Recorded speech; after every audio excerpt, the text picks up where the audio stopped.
2 times 2 squared plus 4 plus 1 to the power of 3 times 3 minus 21. So, para isolve ito, gamitin natin ang PEMDAS. Ito ang ating susundin na pagkakasunod-sunod para hindi tayo malito. So, ang P for parentheses, tulad nito. Ang E for exponent, tulad nito. Ang M and saka D, multiplication, division. So, parehas lang sila ng ranking. Pwedeng unahin kahit ang division kaysa multiplication. Ang addition and subtraction, parehas din sila ng ranking. Pwede ding unahin ang subtraction kaysa addition. So, now, 2.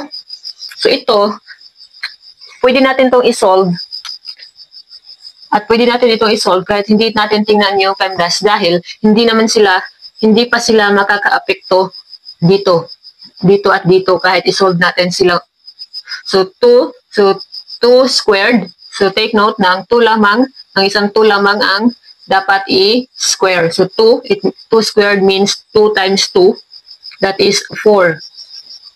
Plus, so ito i-add muna natin ang 4 plus 1 dahil pareha silang nasa loob ng parentheses. So, 4 plus 1, that is 5 to the power of 3 times 3 minus 21. So, now, pwede din natin i-solve ito. So, di ba, sabi ko dapat mauna yung exponent tulad nito. Dapat mauna yan kaysa multiplication. Pero dito, pwede na natin i-solve ito dahil hindi pa siya makaka-apekto dito sa kanila. So, 2 times 4, 8 plus, so ang 5 cube, pwede na din natin i-solve. So, 5 times 5, so 5 cube is 5 times 5 times 5. So, that is 25 times 5, 125.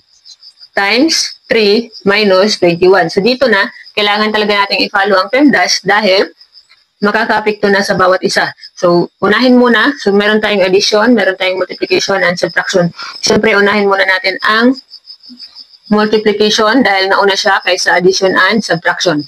So, 8, isulat muna natin ang 8 plus. So, 125 times 3, unahin natin. That is 375 minus 21. So, plus at minus na lang. So, sunod-sunurin na lang natin. 8 plus 375, that is 383 minus 21.